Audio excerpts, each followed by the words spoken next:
orang yang tidak cinta kepada Rasulullah, dia akan berharap bisa bermimpi. Jadi orang kalau sudah bisa baca sholawat, meneteskan air mata, itu awal untuk bisa terbukanya pintu mimpi dengan Rasulullah.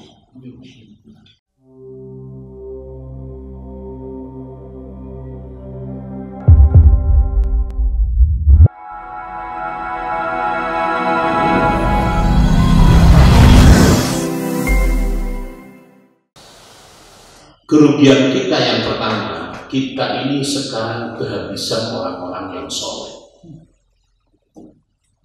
Syarat untuk bisa bermimpi dengan Nabi itu rata-rata orang-orang yang soleh. Dan indikator yang paling jelas, orang kalau sudah bermimpi dengan Nabi akan terjadi sebuah perubahan kehidupan yang total.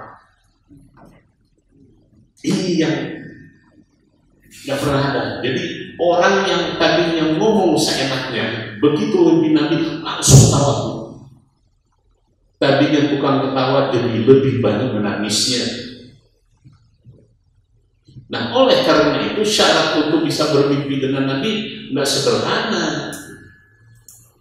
Ada bermimpi dengan Nabi itu sebagai solusi. Ada bermimpi dengan Nabi itu sebagai peringatan. Ada bermimpi dengan Nabi itu sebagai pintu masuknya hidayah Allah. Memang tidak selamanya bermimpi dengan Nabi itu harus orang-orang yang soleh, tapi mayoritas orang-orang yang soleh. Hampir sebagian besar cerita waliullah itu perubahan totalnya diawali dengan bermimpi dengan Nabi. Ada yang dengan malaikat, ada yang dengan Nabi, Sufyan Tsauri, Malik bin Dinar, Syekh Ibrahim bin Adham. Itu semua yang paling ini itu adalah Imam Fudail bin Iyad. Terjadi perubahannya itu karena mimpi. Bayangkan 40 tahun dia raja perampok, orang kalau mendengar nama Fudail bisa pingsan. Kita memasuki daerah kekuasaan Fudail, pingsan langsung.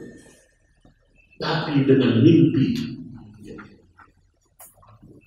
itu sampai menjadi ulama besar, Imam Fudail bin Iyad. Jadi banyak sekali sufi-sufi.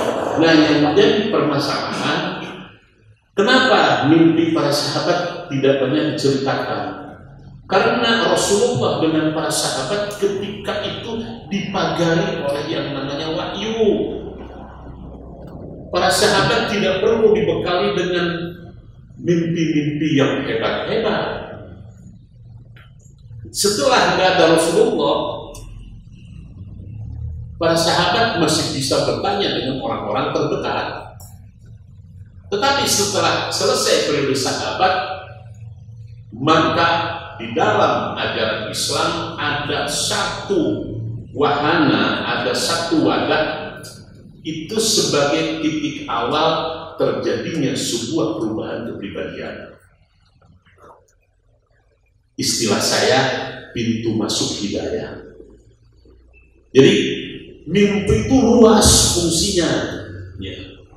Tadi menarik sekali apa yang disampaikan oleh Ki Asep di Madarijus Salikin. Itu kan yang digarap oleh Imam Ibnu Qayyim Az-Zawdiyah. Dia orangnya orang Wahabi, muridnya Ibnu Taimiyah. 4 jilid Madarijus Salikin itu. Coba kalau diperdalami, demikian dalamnya, demikian luasnya makna mimpi. Ada mimpi itu menjadi obat. Ada mimpi itu petunjuk. Ada mimpi untuk menjadi problem solving. Dan konkret. Allah yarham almarhum Bapak didatangi oleh Habib Soleh Tangguh Jember. Usman, cepat datang ke kita ya, jangan terlambat ya. Allah yarham Habib almarhum Bapak. Jangan terlambat ya. Betul saja. Datang ke sana beberapa hari kemudian Habib Ali meninggal dunia. Dan Habib Soleh Tangguh termasuk orang yang sering sekali bermimpi dengan Rasulullah. Nah, syaratnya gimana? Itu tadi, kalau orang yang tidak cinta kepada Rasulullah, jangan berharap bisa bermimpi. Al-muhibbin, al-tawabin, al-mutatahhirin. Kalau di kalangan habaib itu dikenal. Kalau ada 3 ini, insya Allah, apa yang disampaikan oleh Pak Malik itu berlaku untuk orang-orang yang soleh. Kalau orang-orang yang soleh setelah umur 40 bermimpi, rugi. Artinya ilmunya belum sampai ke dalam, belum sampai hati. Nanti poin kedua yang akan saya jelaskan. Jadi mimpi itu merupakan sebuah wadah, sebuah sarana yang Allah berikan. Bisa Allah yang mengisinya, bisa dimanfaatkan oleh setan. Oleh karena itu ada 2 bentuk di kalangan sufi tadi. Ada 2 yang dari Allah, 2 yang dari setan. Tetapi Rasulullah sudah wanti-wanti, setan jangan sekali-kali mencoba mengganggu integritasku, mengganggu eksistensiku. Sampai kapanpun engkau tidak akan bisa menyerupai aku. Itu statement yang tidak bisa ditawar oleh Rasulullah. Dan maaf, kebanyakan para habaib yang sering bermimpi, mereka hati-hati sekali untuk menceritakannya. Dan tahunya bahwa beliau mimpi itu dimimpikan oleh yang lain. Contoh misalnya dulu di Magelang itu di PPL itu ada namanya Allah Yakan Habib Ahmad. Maaflah orangnya seperti nggak normal begitu. Datang Habib Ja'far, ente tadi malam mimpi ketemu dengan Rasulullah, dibagi-bagi dong, jangan begitu. Nangis Habib Ahmad. Iya, saya mimpi, saya harus menyerahkan ini korban. Kemana? Saya harus datang ke makam Habib Usman Bungu di Jakarta. Nah, cerita-cerita seperti ini kita sudah nggak bisa mendengar karena sudah habis orang-orang yang soleh.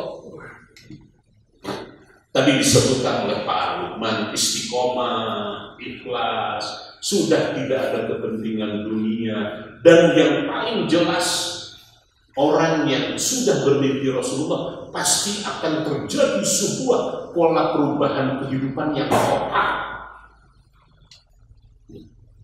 Dan di hati pun terbatas itu.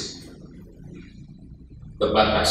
Ada satu brand, satu kelompok yang namanya Salafiyah di zaman itu. Itulah kelompok habaib yang sering bermimpi dengan Rasulullah. Tapi itu kalau orang masih sering ngomong dunia, hesek. Waduh, itu hayang mobil, mau hesek. Nah itu.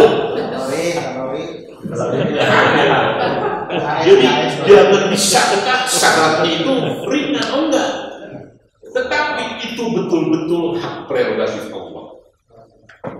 Tatkala Allah akan memberikan hidayah dan orang ini akan terjadi sebuah perubahan dari sebuah penjahat yang ini, tetapi di dalam hatinya ada kerinduan dan kecintaan kepada Rasulullah, diberikan kesempatan untuk itu. Oleh karena itu, tadi betul, semuanya betul. Itu anugerah yang tidak terhingga dan itu hak prerogatif Allah. Tidak bisa kita buat-buat. Dan hampir semua yang pernah bermimpi, semua sholawat itu bisa untuk bisa bertemu dengan Nabi. Yang jadi kata kuncinya sampai sejauh mana mudawamahnya.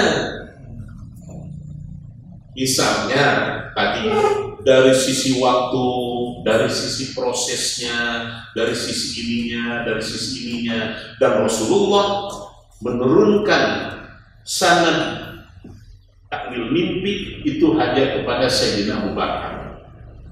Sayyidina Abu Bakar diturunkan tidak ke Siti Aisyah tetapi ke Siti Asma. Para tabi'in mengambil ilmu takdir mimpi itu dari Siti Asma. Siti Asmah dari Sayyidina Abu Bakar. Jadi kalau sanad ilmu mimpi itu sampainya ke Sayyidina Abu Bakar. Kalau Quran sampainya ke Sayyidina Utsman atau Sayyidina Ali, ke Ubay bin Ka'ab, ke Zaid bin Sabit, nanti itu.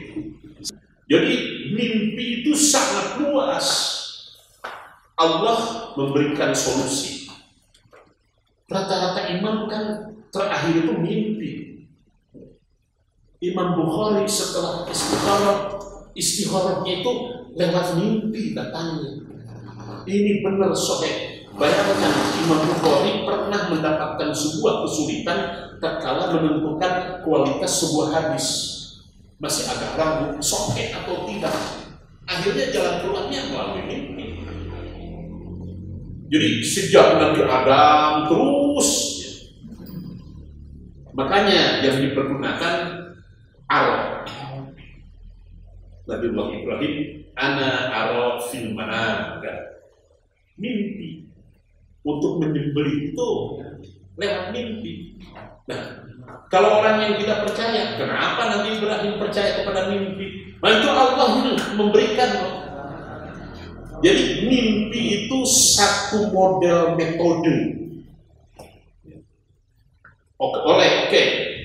Memang sekarang diteliti sekali, sangat ilmiah.